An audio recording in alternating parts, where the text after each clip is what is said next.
distracting for me. You playing animal droppings over there, distracting for me? What are you talking about, Steph? Make it stop. Let me play with you. Let me play with you. Ladies and gentlemen, hello. How are you doing? Welcome back to the Heine House Gaming and Tech Podcast. I'm Jason. This is episode 46, recording March 22nd, 2020. It is so good to see you all. Thank you so much for being here and spending your time with me. Yeah, we got an episode on our hands here talking about some tech, some gaming, some other stuff that's going on. So HeineHouse.com is the website, of course. And let's jump right into the intro. How about it? If this works. Welcome to Heine House Live, a podcast about the exciting and ever-changing world of gaming and technology. Heine House Live is available on iTunes, Spotify, Stitcher, or wherever else you listen to podcasts. For all other info, including links to our community Discord, live video feed, episode archive, and a whole host of other great entertainment, please visit HeineHouse.com. You damn right.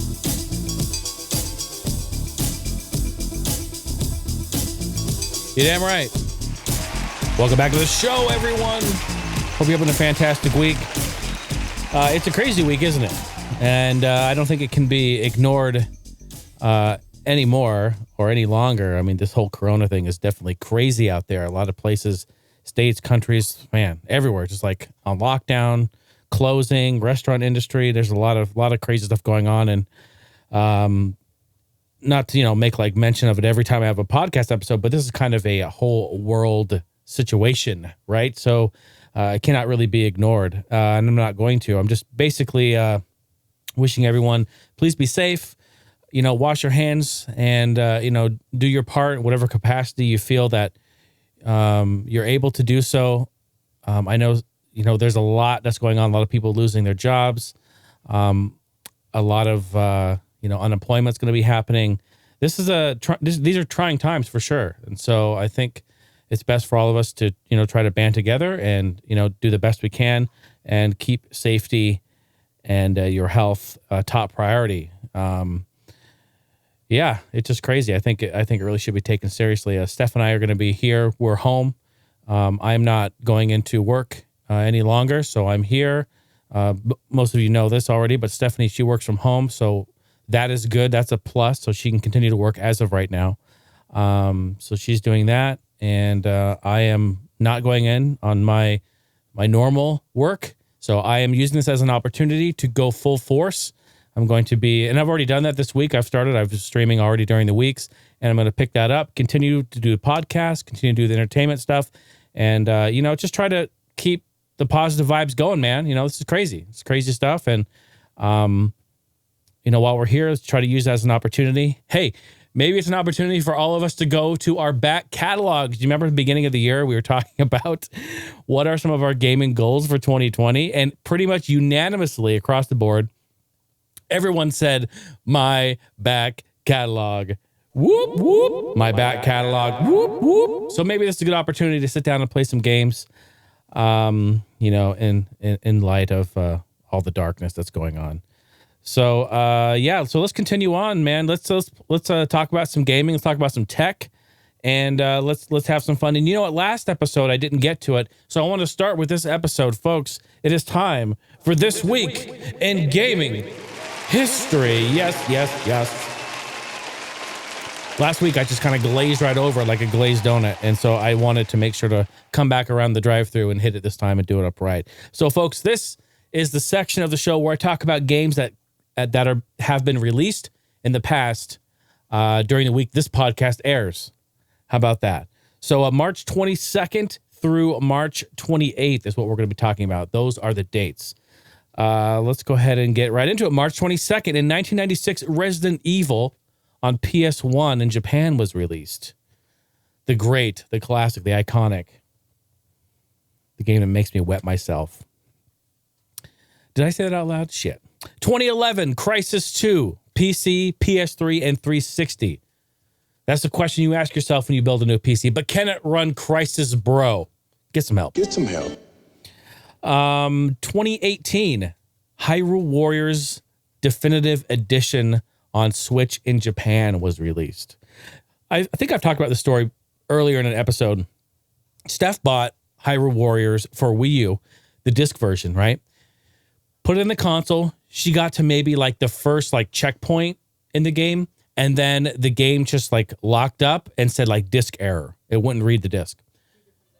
So we're tripping out. We're like, what? So we try it again, relaunch the game, same thing. She goes in, deletes her save game, tries it again, same thing. So we're like, fuck it, maybe we have a bad disc, even though the disc looks perfect, right? So we actually go over to one of our local shops, and we're not trying to pull a GameStop on them. We're not trying to do some shady shit. We tell them, we're like, look, we have a disc, and look, it's perfect, but it does not play. We're going to buy one to test. Can we test? And so they're like, yeah, no problem at all. Great. So we get another disc, we bring it home. We try that disc. Same thing. Doesn't work. So they're really cool. They let us return the disc and stuff like that. But the issue is like, wait, what is the issue? It wouldn't play. So finally, when the Switch version came out, we were excited because she's like, yeah, I'm just buying it digital right here. We're going to install it, download it, put it on the SD card. Boom. So she's had no issues with that. It's just crazy. I don't know, like, what is the deal with that game, that disc, and our Wii U system? Something is not right there. Anyway, short little tangent. Sorry.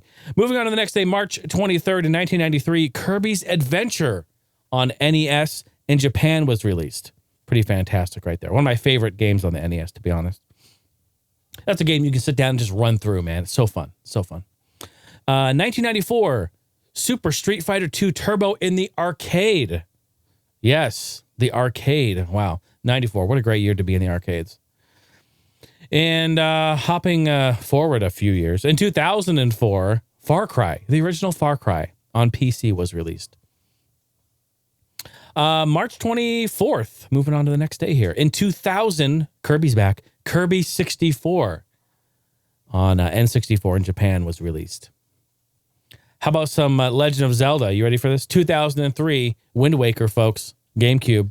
It happened. It's fappening, son. Pretty fantastic. Is that I know people talk about Wind Waker. I know they bring it up. Of course, it's a great part of the franchise, but I don't ever really hear that one being like everyone's favorite. Is it your favorite? Let me know. I'd love to know. 2005, the PSP handheld console was released. The PlayStation Portable. What a great console. That's one I never got that at launch. I think I've talked about this before. I didn't buy it at launch. It was like the 360 for me, and that I got that way after the fact and just cleaned up getting games, the console. In fact, I got it in 2013, I think. 2013 or 2014, when it was like being clearanced out at Walmart. I got the final version, the 3001, I believe. And yeah, games were super cheap. I mean, Amazon had a bunch. They were like $5, $4, like sealed games. Like nobody wanted that shit. And that's how you got to do it, man. That's if you can really. We've said this a million times, but if you can wait till the end of a console's life cycle, right? That's asking a lot. I know that is. But if you can, or if you just happen to be in that situation, like me, I didn't get the PSP when it came out. I just kind of didn't forget about it, but it wasn't like a top priority. And then it's like, oh wait, holy shit, the PSP's like going bye-bye. Like we better get in on this. That was a good time. So if you can wait, you will be rewarded in the end. Moving on to the next day, March 25th in 2013, BioShock Infinite on PC was released. A lot of people say that's their favorite BioShock version out of all of them. That's what I've been hearing anyway. Word on the street. Word is, when I went in there to the toilet, on the side of the toilet stall, there was like writing, and it's like, had a heart, and it said BioShock Infinite, like for a good time, play this game. I'm like, well, I don't know. So anyway, that's word on the street. How about some more Hyrule? 2016, Hyrule Warriors Legends on 3DS. That's one you got to pick up, Steph. Do you have that one? No. Oh, it has both. See, the definitive edition on Switch has both. How about that? So that's one you want to pick up. But I mean, you want to get on some handheld stuff. That's where you do. That's pretty cool. Moving on to the next day, March 26th, folks, in 1998, Tekken 3 in Japan on the PlayStation 1 was released. And 2002, Star Wars Jedi Knight 2 Jedi Outcast, that's a mouthful, on PC was released. And let's move on to the next day. We got 2 more days here, folks. March 27th and 1992, Top Gear on Super Nintendo in Japan. Very, very great game there. I like that one. 2003, Soul Calibur 2 on GameCube. And in 2011, the Nintendo 3DS handheld in North America was released. How about that? Maybe like, wait a minute, did you already say the 3DS a couple episodes ago? Yes, because we report both like when it was originally released in Japan and then like the rest of the world. So we may see that twice come up. And then finally, folks, the last day here, March 28th in 2001, Pokemon Stadium 2 on N64 was released. 2002, Kingdom Hearts, the original Kingdom Hearts on PS2 in Japan. Wow, 2002. That was an early release. Well, I guess I say early. It was a couple years the console was out, but yeah, earlier. How about that? I mean, considering the lifespan of the PS2 was like, what? 12 years? 13 years? It's freaking crazy. God, when did we go to Best Buy? It had to have been 2013. And we walked in there and they had a couple of PS2s on clearance, like closeout. It was Target. Okay. Yeah, Target. All right. Well, Target is interesting because they have a bunch of backstock that they lose and then they put out like years later. So, I don't know. Cannot be confirmed or denied, but definitely had a long lifespan. Probably the longest. When you say the longest lifespan of a console, PS2 had a long one. It was a lot of games coming out.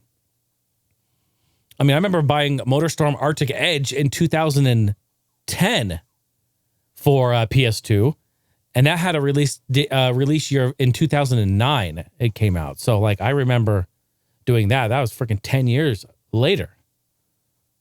Crazy.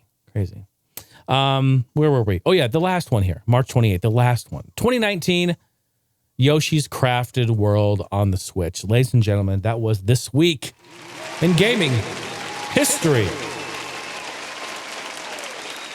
And before we continue on, of course, like I always do, I like to thank all of the support that we have right here from the patrons. Round of applause for all of the patrons. Thank you so much for your support. Patreon.com/Jason Heine. If you enjoyed the podcast, if at all, in any capacity, this is how you show support right here. The show is completely funded by your support on Patreon. And because of all the amazing people you see on your screen here, they are the reason the show is alive. Thank you so much. Love you all. Thank you. Let's jump into some gaming news. How about that?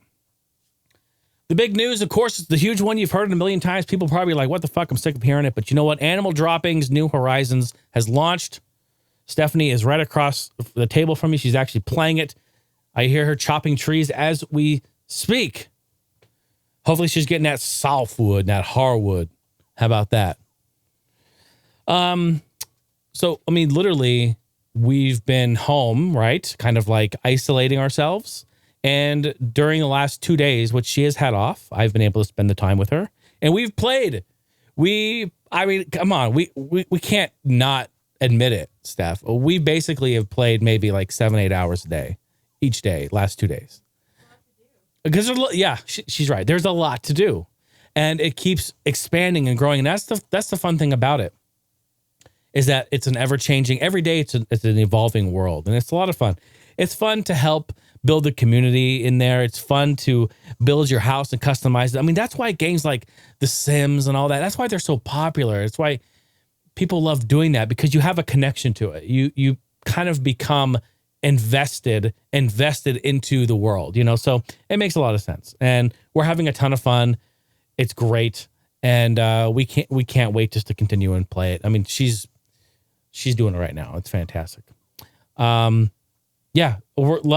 honestly, I feel that, just to say my piece on Animal Droppings, I feel that this version of it is everything that all the Animal Crossing games are, but put into a very tight and well developed package to where the island doesn't feel too big where you can get lost. Everything is like, I remember playing City Folk, and I just remember feeling lost in the island for a little while, right? You know, you would kind of like, oh, what's over here? What's over there? But this one is breaking it down. It doesn't let you get to all of the island at once. It's doing it in sections as you expand and grow. They're doing it very organically. And I really like it. It's a really nice change of pace. So the tools you get, what you're able to craft, what you're able to get, it's all super organic in how they're allowing the player to experience that and get that. It's nice. They're not giving you too much too soon. They're letting you grow, which is great. It's a lot of fun. I'm really happy that we got it. And to be honest, folks, when you start to play a game like this, you start to sit down with your Nintendo Switch and you're saying to yourself, you know what? Look at this. Nintendo doesn't need teraflops to do this shit, okay? They don't need to sit there and tout all their fucking GPU cores and their teraflops and hardware. Nintendo's never been about that. This is a shot of Novocaine to deaden any of this other bullshit that you may be thinking. Like, here it is. First party titles, Nintendo Switch, Animal Droppings. This is it. This is so fun. It's like, that's why Smash is so good. Animal Droppings is so good. That's why Splatoon is so good. That's why these games, all the Yoshi and the Kirby games, like of course all the Mario games, these first party games are just fantastic. They do such a great job with them. Yeah, so we're going to expand on our world and continue and go from there. And I'm going to be doing some live streams of it probably later on in the week. And so come on by on Twitch and join us. And if you're new to Animal Crossing, this is a great game to jump in. You don't have to have any, preconception of the games. Sure, it helps to like have like, oh, I know this character. Oh, it's so good. It's like Blathers showed up. We almost were crying. We had to get the tissues out. Like, oh, Blathers says they are so cool. But you don't need any of that to experience and enjoy it. So New Horizons, pretty fantastic. How about Doom Eternal? People are going crazy. They're loving it. Wow, the reviews are so positive. I did not pick it up yet. We made a choice to do either Animal Droppings or Doom. So we chose Animal Droppings, but Doom definitely will pick it up in time. I know I talked about this shit and I was like, I don't know if I don't pre-order Eternal, will I not get the Doom 64 port for PC? I was freaking out. But sure enough, I looked today before the episode because I wanted to confirm this and let you guys know. You can buy Doom 64 port separately. It's on Steam. It's $5.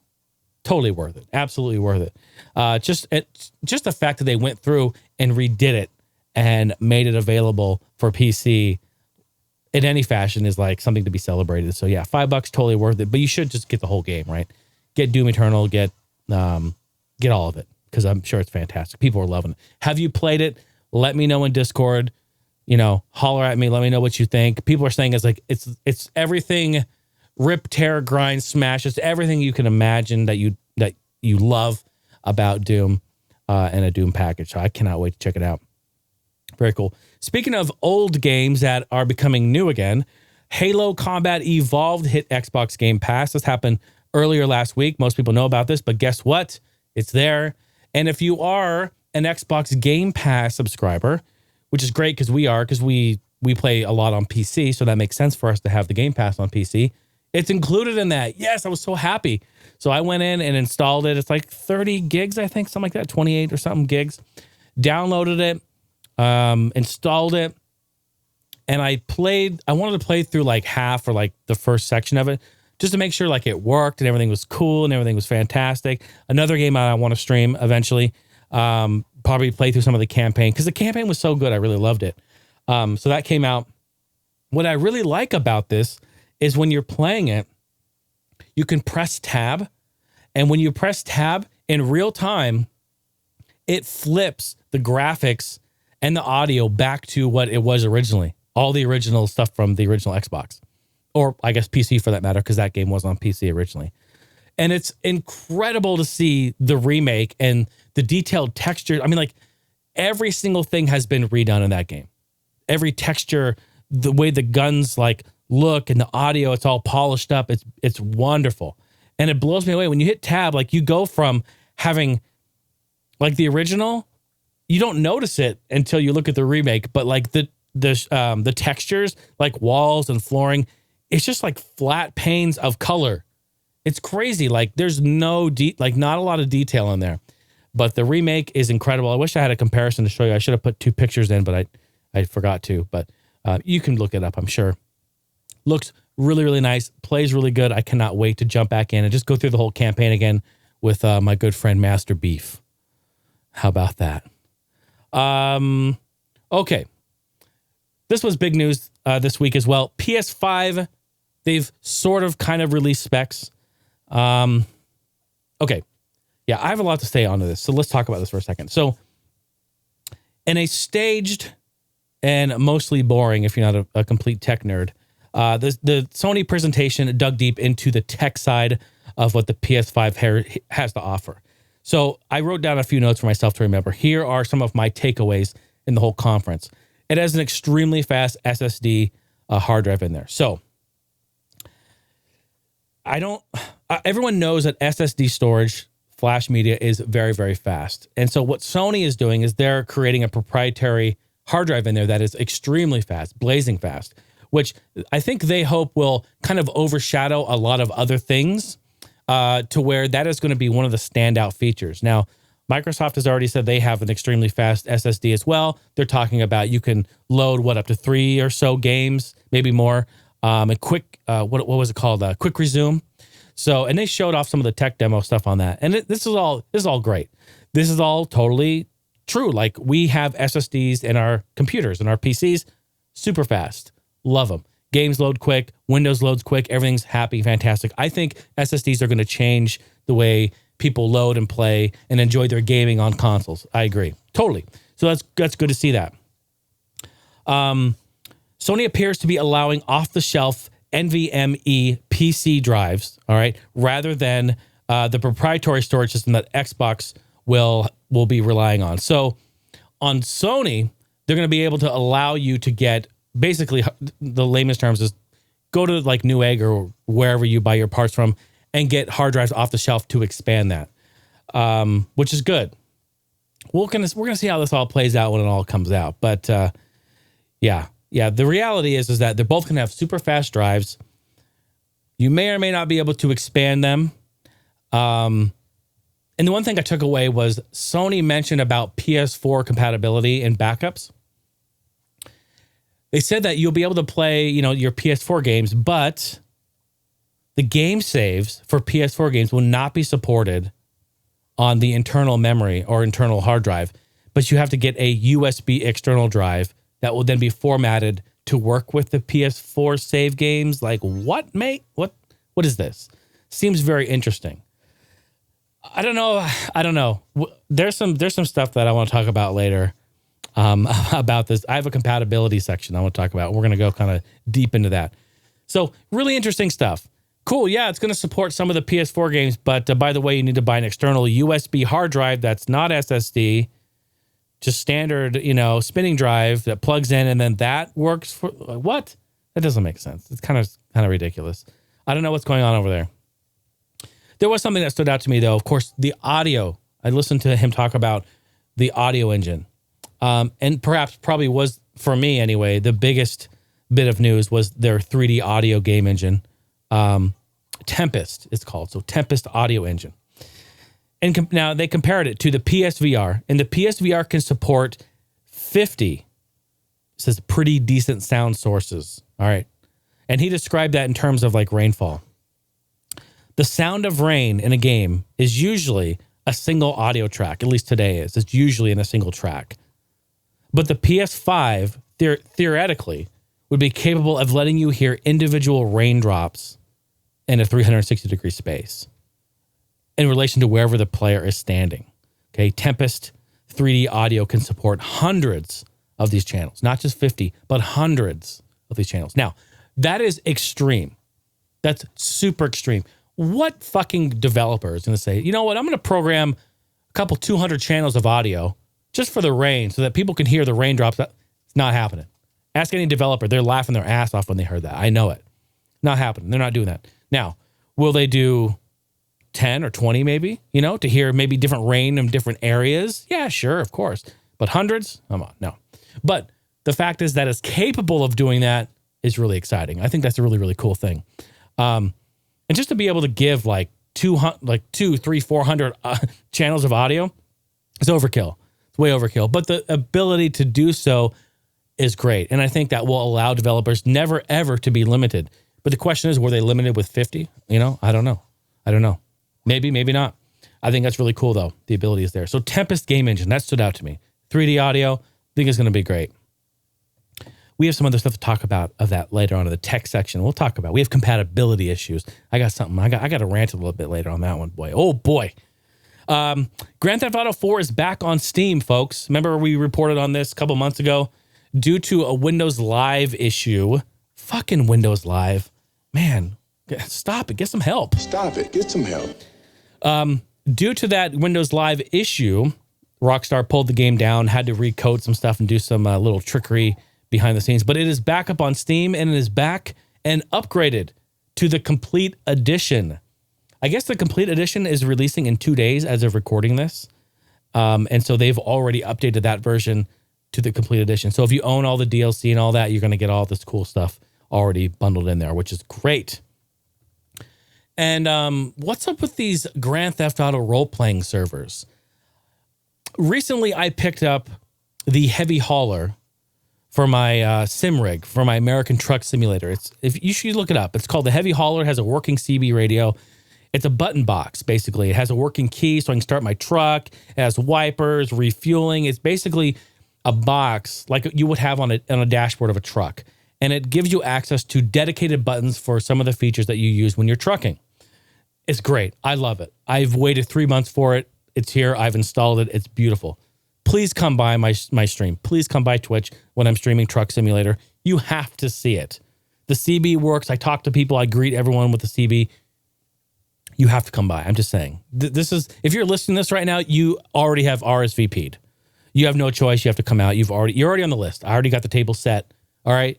The dining set is there. Sorry. You have to come out. Come check it out. But the company I bought it from runs a role-playing server.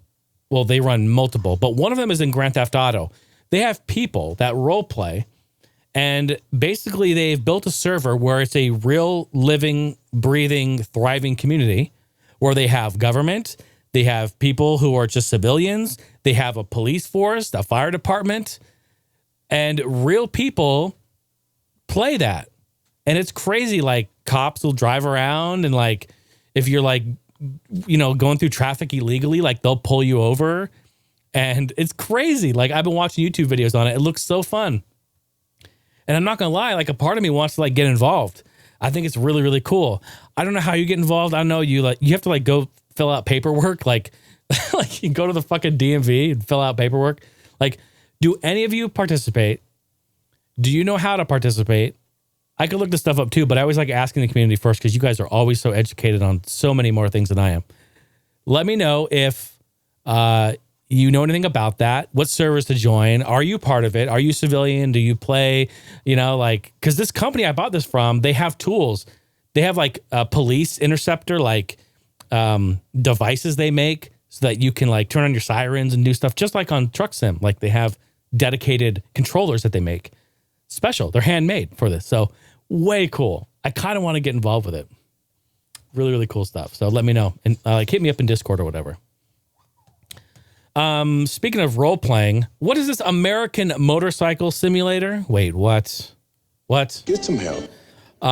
You had me at, simulator. Whenever you put simulator in a game, I'm kind of interested. I'm kind of intrigued at this point. But American Motorcycle Sim, I wasn't sure what to expect. And then I watched the trailer. And you guys know I like really bad games, right? You guys know I like shitty games, and I like to play really bad games. I'm not saying this is a terrible game. It's not even out yet. I don't know. But the trailer, wow, super cheese, super corny, and that is kind of charming in a way. But basically, you know how like American Truck Sim and these other sim games, they're very much serious about their simming, right? This is not. At all. This is not. So to put in perspective, you get on your Harley and you are riding like Route 66 and you're listening to some like really cheesy blues music that's like totally fitting for whatever you're doing in there. Then you drive up to a bar, you get up, go to the bar, you get off your bike, you walk in there, you play a few games of pool with some random people, someone cheats, someone loses, bar fight goes out, you're brawling, you're punching, you're knocking some dude out at the bar, you're drinking, you're getting drunk, you're playing drunk darts, you're throwing darts at the wall, they're going all over the place. Then you head out, you get back on your bike and you go somewhere down the street and there's a strip club. You roll up into a strip club, you go in there and there's strippers in there and you're at a strip club. And then you're like, you get something to eat, you head back on your bike, you go to the gas station, you get out like, and you fill up your tank. You got to like put the nozzle in the tank and fill like real like simulator type stuff. Start the bike. Like it's crazy. Like this, honestly, I am down to try it. I'm down to try it. It looks super cheesy, super corny. And I think, I don't know, my gut tells me that I think it will be fun for like, an evening. And then it's kind of like, okay, we've already done all this. So I don't know, but keep your eye on it. It's called American Motorcycle Simulator. I don't know, man. It just looks really interesting. That's all I'll say. Go watch the trailer and see for yourself. Some cool news with Reggie. He's working on a new book. He's kind of in the early stages of it. And I think he noted that he's in like the pitching part of it right now. So he's trying to pitch it to some publishers to see if he can get a publishing deal on. I'm sure he won't have any issues with that. Yeah, Reggie, he's working on, he was at Cornell University last week doing a speech and then did an interview with some of the people in attendance. And he was talking about that.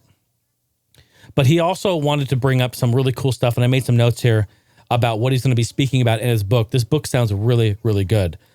Speaking about his close relationship with Iwata, also concerning issues with E3, what he feels about Nintendo Directs, talking about Mario ROM hacks, emulation, and much more. It's going to cover his background, joining Nintendo, the Nintendo lifestyle, some of the business strategies and techniques that he developed there, what he feels about when games are delayed, talking about unions, layoffs, corporate culture, and again, all the close relationships he had with a lot of the pioneers and Nintendo, Miyamoto included. Really, really cool stuff. This is definitely a book that I'm interested in. Hopefully there's an audio version of it. I love audiobooks. I love just having them play. And then, I'm able to like do other things and listen to it. That's really helpful for me personally. So, but really cool. Yeah. I'm happy to see that he's writing a book, and I hope he gets a publishing deal on it so that we can have it. We can has the book. Just a little blurb about Xbox Game Pass. They noted this week that there's now, quote, perks, they're calling them, included with the Game Pass. This is something new that they've added. It now extends to content inside the games themselves. So the subscription-based service now includes perks, kind of like DLC in a way, or little in-game cosmetic goodies, and sometimes more than that. And I wrote down this note here so that I could say it exactly. The initial extras revolve around cosmetics and characters, such as, so these are included as well, a gold ticket mission pass in Phantasy Star Online 2. You can get ship ornaments in Sea of Thieves, and 5 new gods in Smite. So there's the equivalent of kind of what you get. I think this is cool. If you're the cosmetic type of person, you like to buy cosmetics, you like to do that, then this is great because a lot of them will be included. So it's pretty cool. Again, it's a nice little perk, right? That's what they're calling them, perks. It's pretty good stuff right there. Yeah, I like that a whole bunch. So that's some of the gaming stuff we want to talk about. I'm going to move right on to some tech news. How about it? You want to hear some tech stuff?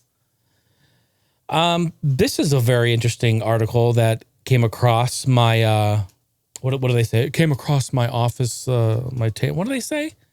What do they say at the news? This just came in. This just in. Hot off the press. This just in. Samsung could turn their S20 phone into a Nintendo Switch. Wait, what? Yeah, you guys know about the S20. It's a very, very great phone from Samsung with its very powerful 120 hertz screen. Yes, 12 gigs of RAM. Get the fuck out of here. 12 gigs of RAM. That's more than most like basic laptop. Yeah, I was just saying that's more than a laptop. And that's like base. That's like base for PC gaming even today. So that's base. But as most of us agree, when it comes to mobile gaming, although it's very simple and intuitive and, easy to use, the touch controls are not ideal. I mean, unless you're playing games like Fruit Ninja or something that really utilizes that touch, it's really not ideal. And you see a lot of the mobile games with like virtual D-pads and virtual buttons on the left and right. I mean, like, come on. If you're not even, I don't even say hardcore because hardcore, but if you're even like remotely casual and playing anything more than like Candy Crush and Flappy Birds, you're probably going to want some sort of either Bluetooth controller or some sort of input that is going to enhance and actually bring life to your gaming. You're going to want a D-pad. You're going to want to start and select. You're going to want triggers. You're going to want face buttons. You're going to want X, A, Y, B, or whatever have you. You're going to want these buttons for your gaming experience. Well, Samsung knows that. And they're working on something that could possibly... Oh, do I have my thing? Let me see. Let me set up my... one second. Let me set up my screen so I can show you this. Okay, here's what it looks like. This is what Samsung's working on. It's basically what a Nintendo Switch in hand... This is for people who aren't watching the video feed. Looks like what a Nintendo Switch in handheld mode is like. It's like a grip, basically. You take your phone, and you can see from this picture on the bottom right, you actually slide your phone to the right into this device, clip it on, and then you have where your pointer fingers are, you've got triggers. On the front, you've got face buttons. You've got 2 analog sticks. You've got a proper D-pad, start, select. Looks like maybe even a charging dock down there. Maybe speakers on the bottom. I don't know. Maybe it is. I don't know. I'm just guessing. Yeah, they're calling it the game. Well, they don't have a real name. It's called gamepad for Galaxy smartphones. But I love the look of this. And I think that if you are going to be gaming on your Samsung phone, this really is probably a really, really nice add-on to have. And I like that. I like where we're going with that. And actually, yeah, see this picture on the bottom right? You can see it has right there where it connects. It plugs in. I'm sure that's where you plug it in, and then the bottom right here, there's a charging port. So you can probably keep everything powered and charged. I think it's brilliant. I think it's great. So that is coming. There's no release date or price or anything like that. It's basically in the works. Like that's what they're kind of working on. I like it. I like it a lot. Because a lot of people are home right now, kind of, in isolation or quarantining themselves. That means there's a lot of stuff going on out there as far as entertainment and multimedia is concerned.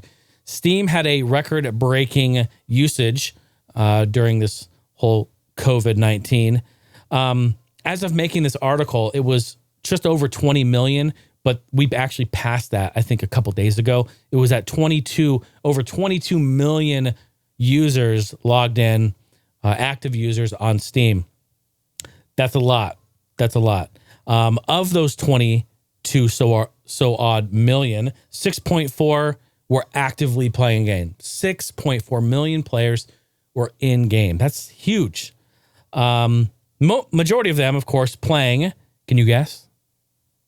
Yeah, Counter-Strike, of course. Great game there. This is the first time Counter-Strike crossed into the just over 1 million active users playing. And let's see, 2017 was it? Or 2018?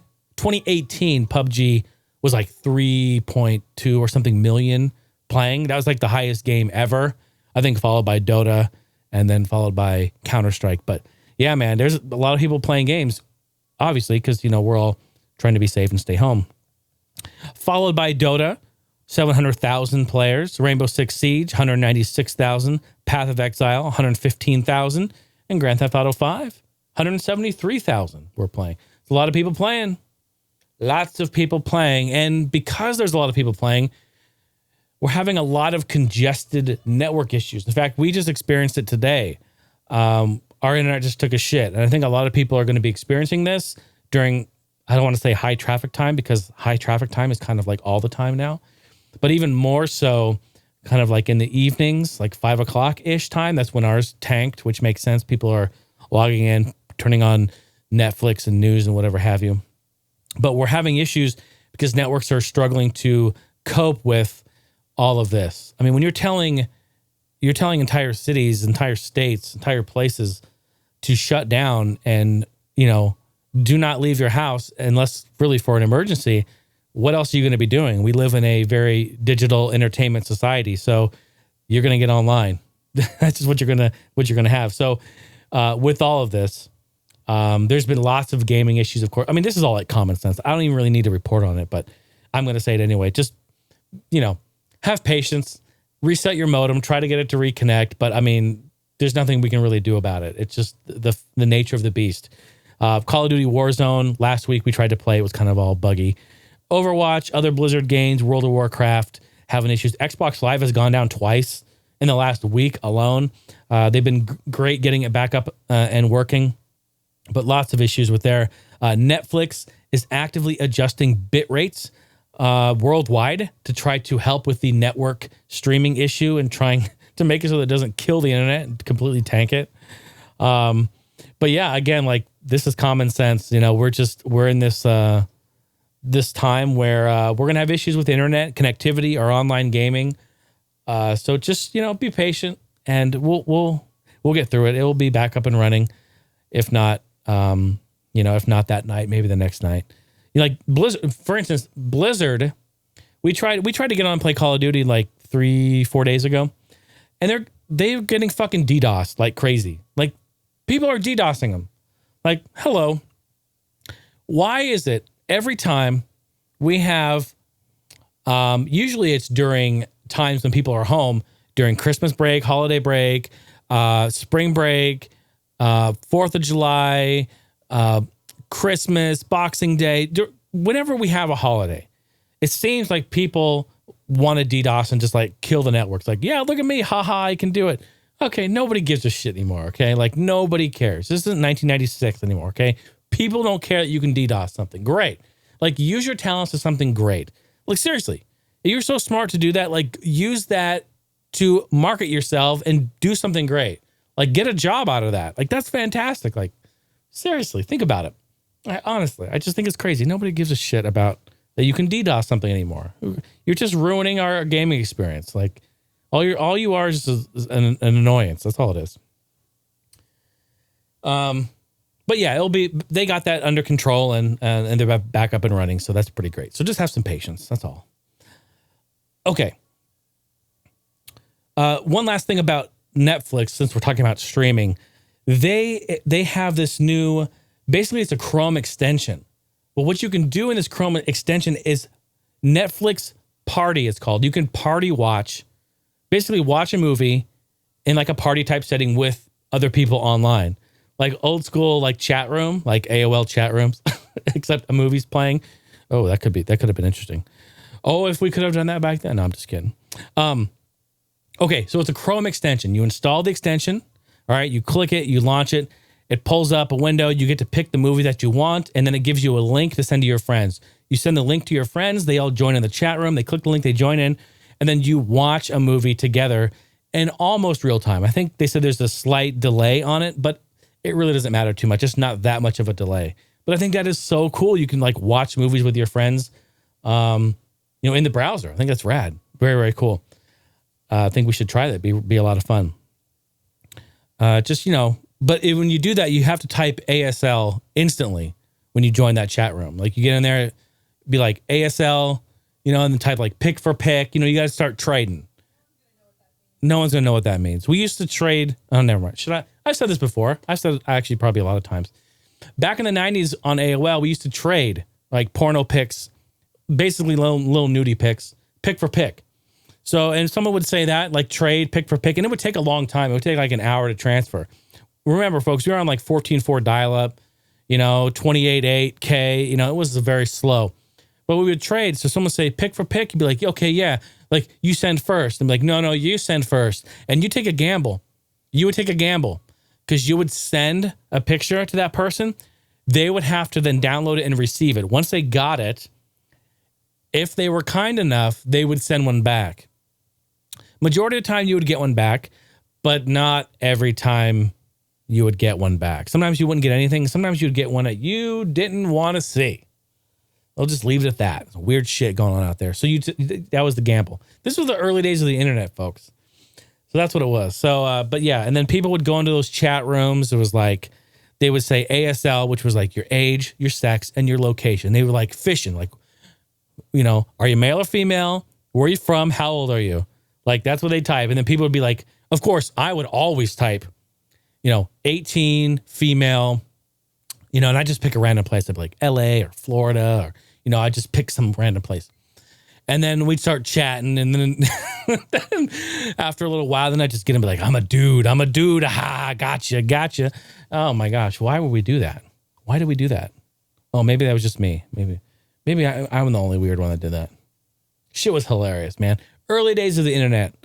Good times. Okay, I want to talk about, and I said this earlier, that I had this little rant section about the PlayStation 5. Okay, so I want to read some stuff, and then I'm going to talk about some stuff, okay?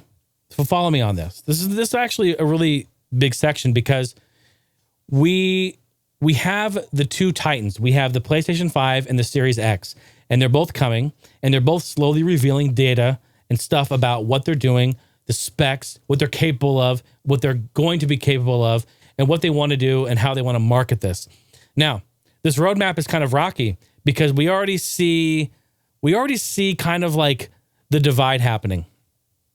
So during Sony's Road to PS5 presentation, it was stated that almost all of the 100 most played PlayStation 4 games will be compatible with the next generation console at launch.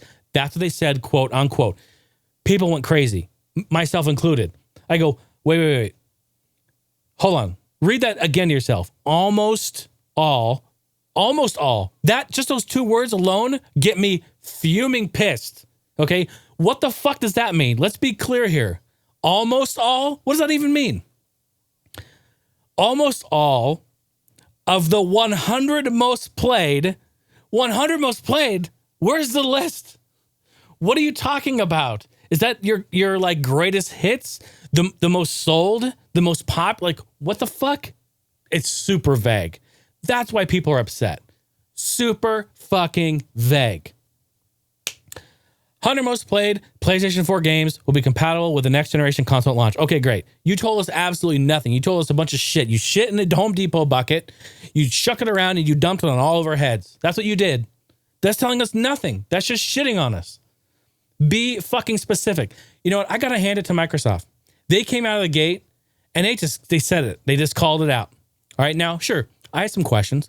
I had some things. I was kind of like, you know, questioning like, hey, are all these games compatible? This and that. I had some questions, but the reality is that from the very beginning, they came out and said backwards compatibility is a focus.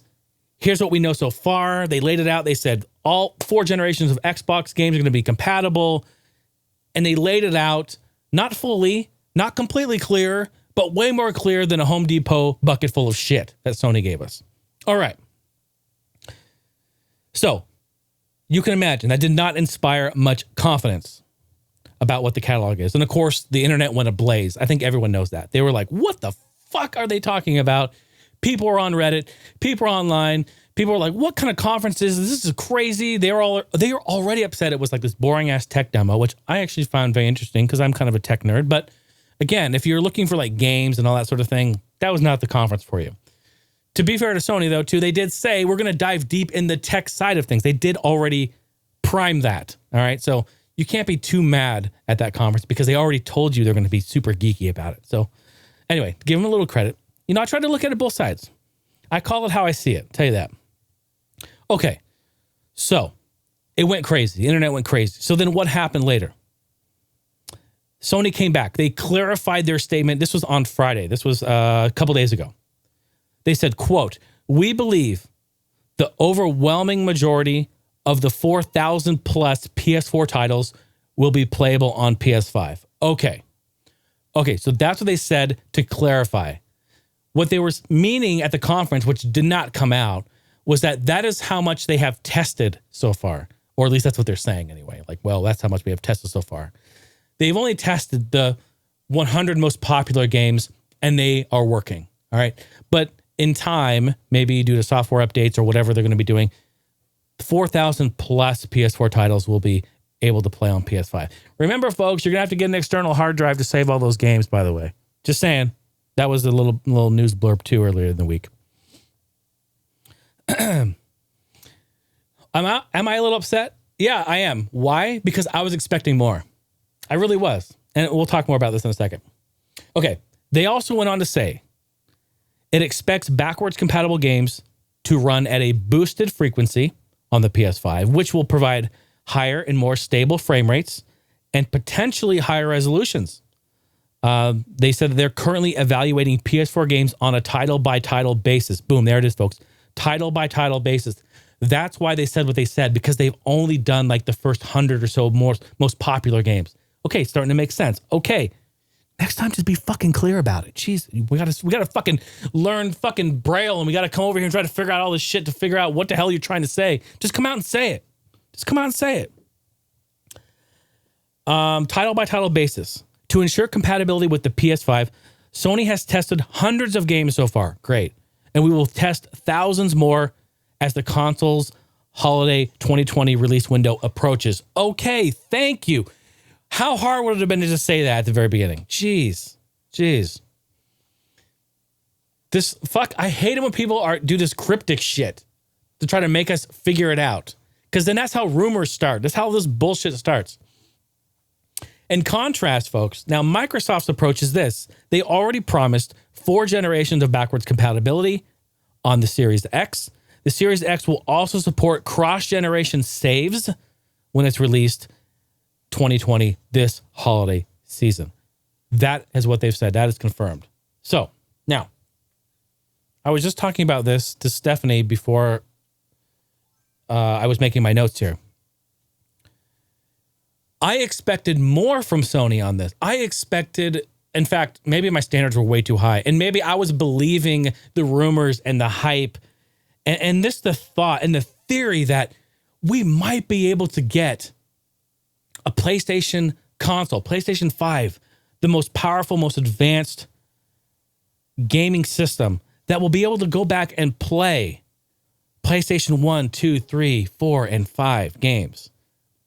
Just kind of like what Xbox is doing, what Microsoft is doing with their new console. I thought, well, of course Sony they'll have to answer to this. They will have to say, no, we will also offer backwards compatibility to rival our competition. Won't they? And they didn't. And that upsets me. Now, here's the argument. A lot of people say, well, like, Jason, why in the fuck would you want to buy a new console to then just play all your old games? Reality is that is extremely convenient. And I love having backwards compatibility on the consoles. You have one console set up and it plays all of your older games.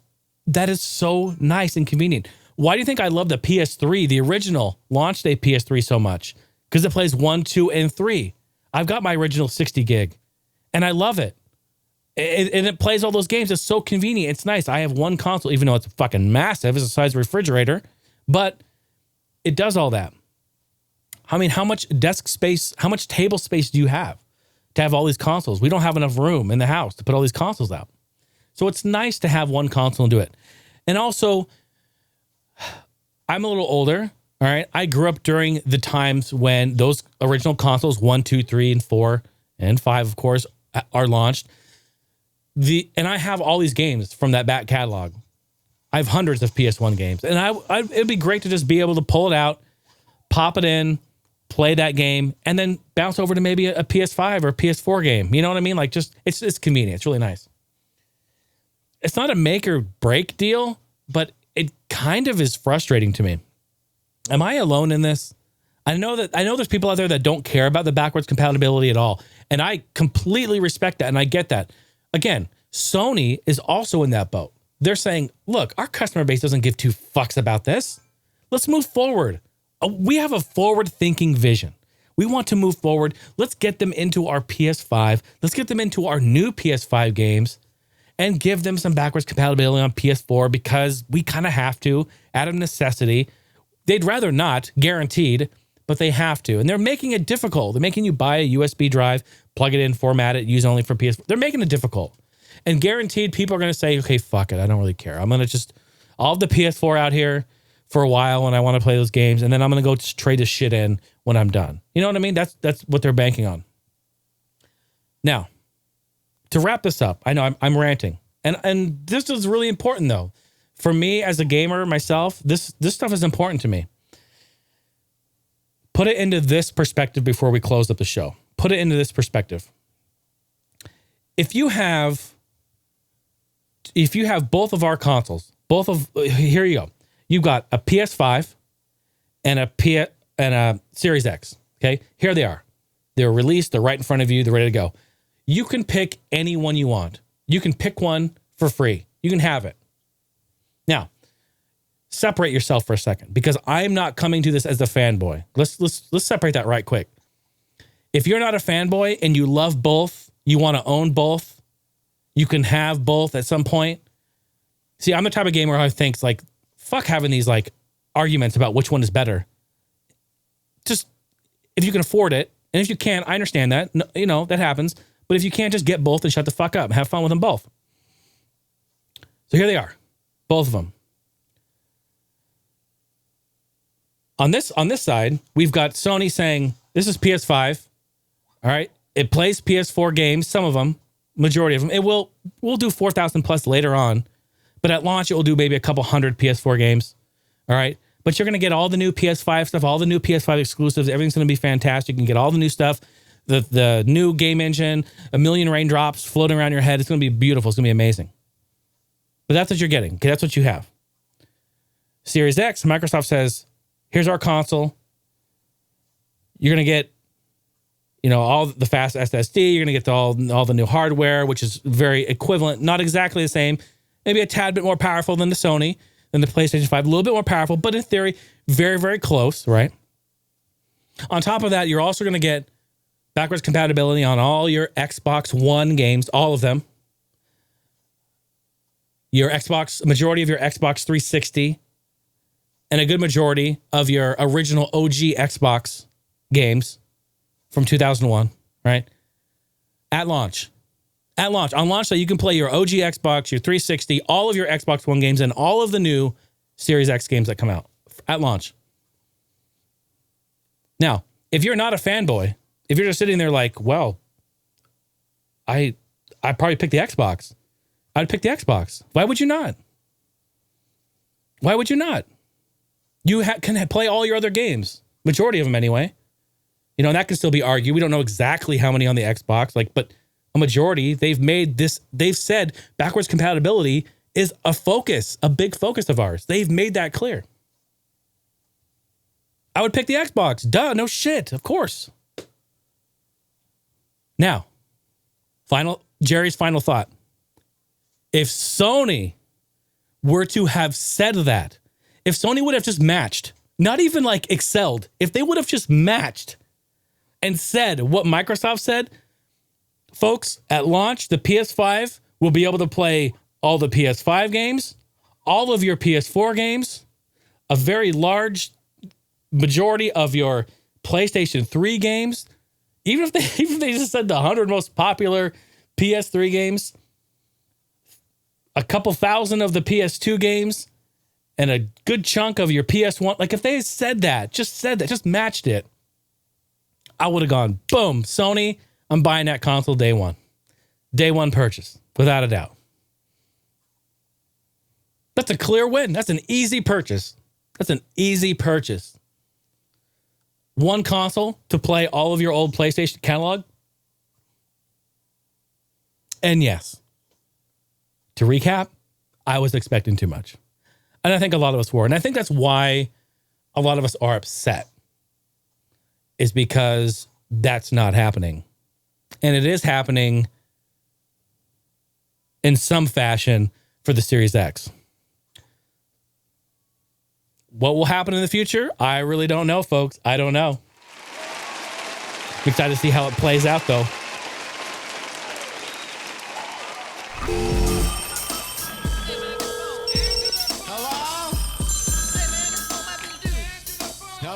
You've got voicemail. Gonna hop into the phones here. Guess what? That's right.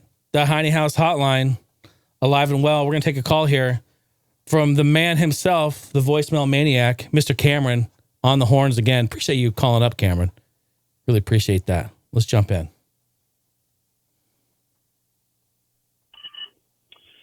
What's going on, Jason? The voicemail maniac himself, Yes. Cameron, is here. Just wanted to reach out to you on this early Monday morning before work. You know, speaking of the coronavirus, it's definitely gotten weird here. You know, my wife works for a university out here in Nashville, Tennessee, and they sent all their employees home. So she's here for at least 2 weeks at the house. I work for a prominent guitar manufacturer in, you know, production. So we're kind of waiting to see what's going to happen. It'll probably take someone to be infected here for them to do anything. That's just my guesstimation. But, so yeah, it's weird, man. It's really weird. Grocery stores are crazy, as you mentioned. So yeah, we're just taking it day by day and, seeing what happens. But, you know, just, to add a topic to your upcoming podcast, have you ever, well, I'll give you a quick story. Recently I was perusing guitars, you know, because as musicians, as collectors, we like to look at gear and video games, etc. That's just how it is. So I was looking at an Ibanez guitar sort of resale group on Facebook. I used to be a huge Ibanez guitar fan. I've since moved on, sold all my Ibanez guitars, but there are a few I wish I had back. And I was on this page kind of perusing, and I found one of the guitars I had sold about 10 years ago and sort of regretted. And I'm hopefully in the process of buying it back. It's not too expensive. It's probably about what I sold it for about 10 years ago. So my question for you is, have you ever regretted selling something, a piece of gear, a specific game, or, you know, or something that, you know, you sort of regretted and wish you had it back only to find it years later and rebuy it? I think that's really interesting. I typically don't get too attached to physical stuff.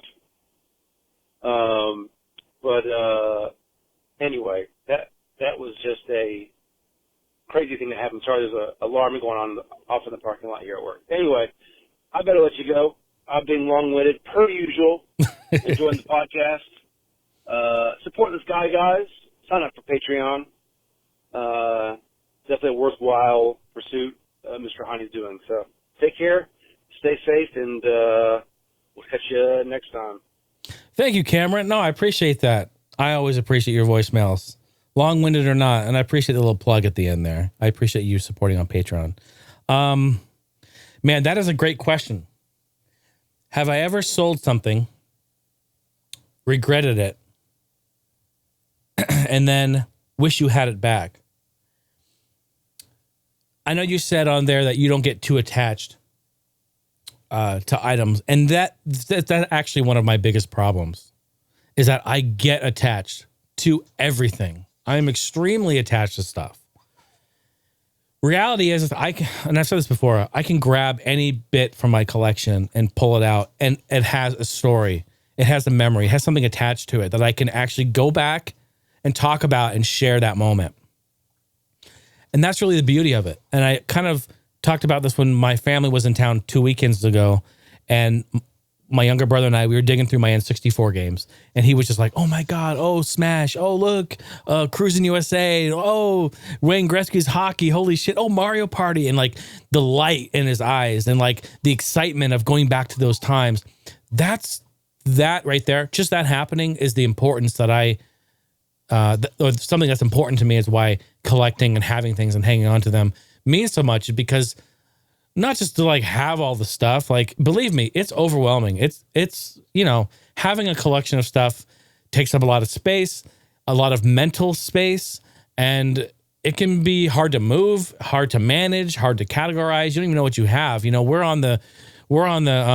categorize our games like, oh, do we have this? I think I do. And then I got 4 copies of it at home. You know, that's how we categorize them. And it's like, it's too much. So, kind of to get back to your question, as far as like gaming, this is tough because I never traded in any of my stuff. I never sold off any of my stuff. Well, I mean, I sold off some stuff like duplicates and things, but I've never been one to like take, like even back in the day, I wouldn't go give 4 or 5 of my PlayStation 1 games to GameStop or whatever, or EB Games or Game Crazy, whatever it was back then, you know, all those Hollywood Video, whatever. I wouldn't go trade them in to just get one new PS2 game.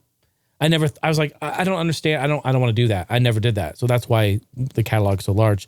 So I can't really say that for sure. I did do this with a car though. I can tell you a story about a car.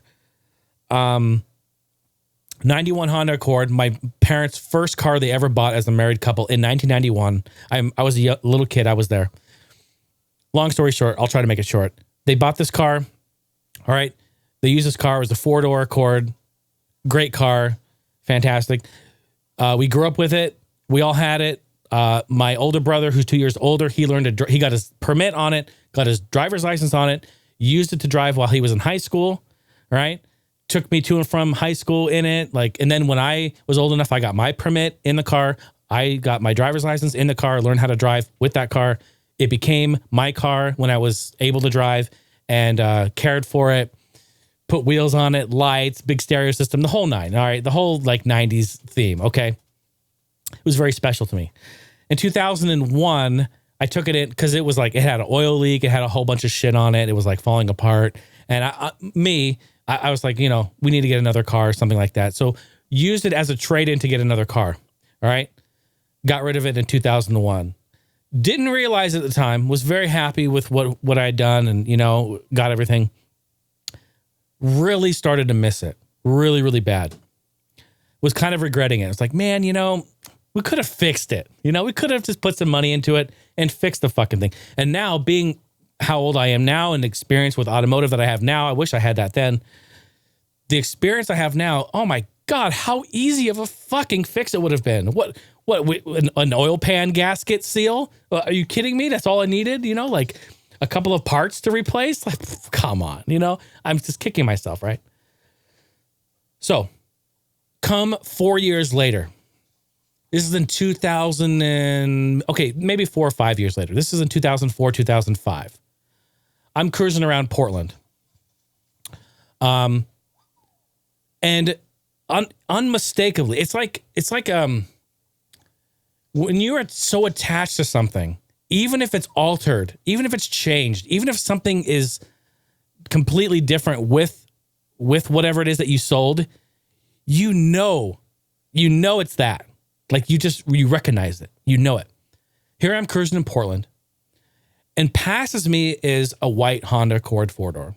There's thousands of them at that time, right? They're everywhere. But this one looked a little different. It had some modifications that I had done to it. And nobody else that I knew had an Accord that was white, that was lowered the way it was lowered, and had the certain modifications. I painted some of the grills. I painted the windshield wipers. I painted a bunch of stupid shit, right? But I knew that was mine. And I was like, that looks exactly like my old car. I'm driving and I go, that looks like my old car. I'm with my younger brother. And he goes, holy shit, Jay, that is it. That is it. I pull the e-brake. I bust a U-turn right there in the middle of the street. And I follow this car. Okay, don't do this. I'm telling you, do not do this. This is not smart. Especially today, you get yourself shot. I follow this car, all right? And I'm looking at it. It had different wheels. It looked a little different, but I knew it was it. I follow this guy all the way pretty much to his house. He pulls in. He lives in an apartment complex. He pulled on the street. He parked on the street. And I pull up. And I pull up next to him, roll the window down. And he gets out. And I go, hey, man. I go, look. I said, I really like your car. And I just go, are you interested in selling it? Right there on the street. Out the window, I yelled at him, are you interested in selling this? And it was, I actually remember, it was December 20th. It was right before Christmas, right? And he goes, well, I don't know. I hadn't really thought about it. And I just go, hey, man, you need a little extra Christmas money or something? This would be great, And he goes, yeah, actually, yeah. Yeah, he goes, make me an offer. And I did. I made him an offer right there on the street from the passenger side. And he goes, okay, let's do it. I think I offered him $1,500 or something like that. which I think was a fair price, enough for the Accord, And he was like, "Yeah, let's do it." Or maybe it was $2,000. I don't remember what it was, $2,000 or $1,500, something like that.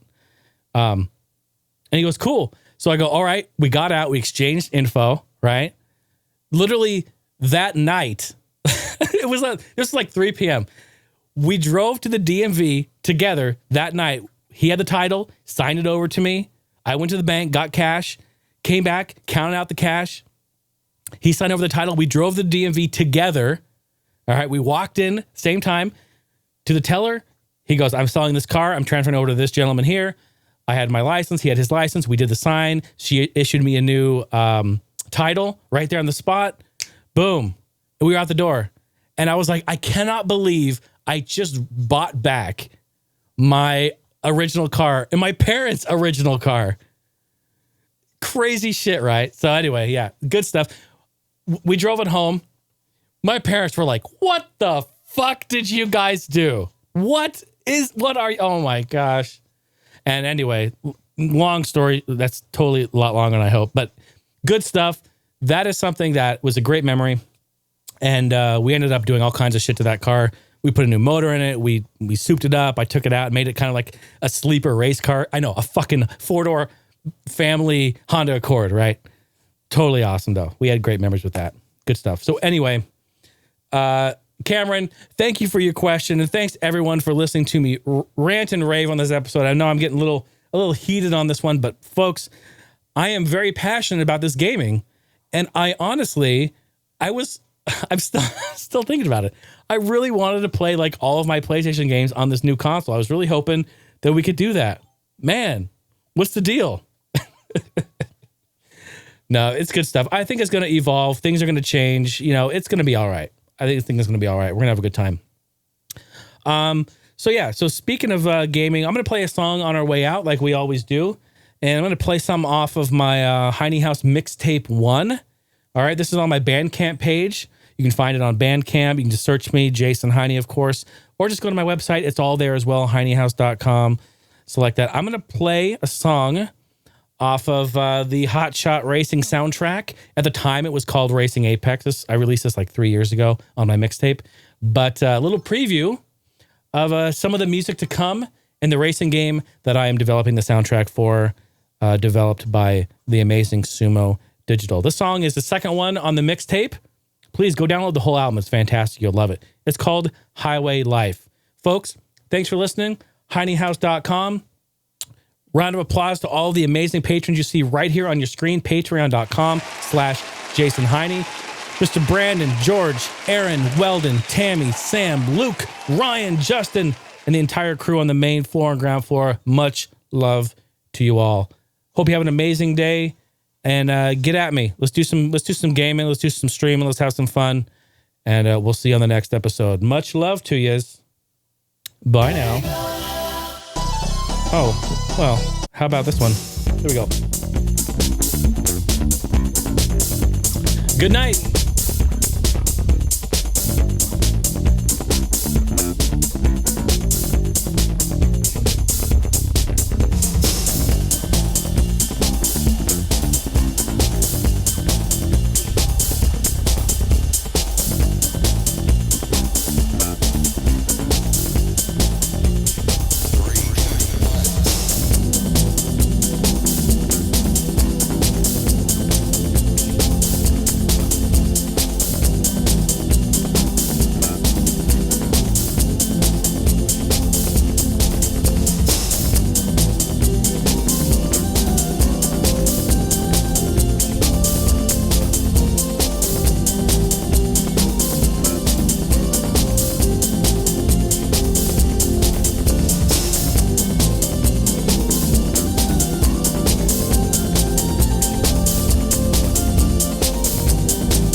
Yeah, that's pretty fantastic. And that right there, featuring the incredible John Hake on the bass and the incredible Ben Marcus Allen on all of the synth, Amiga, NES, chiptune, all that stuff featuring that song. Incredible musicians.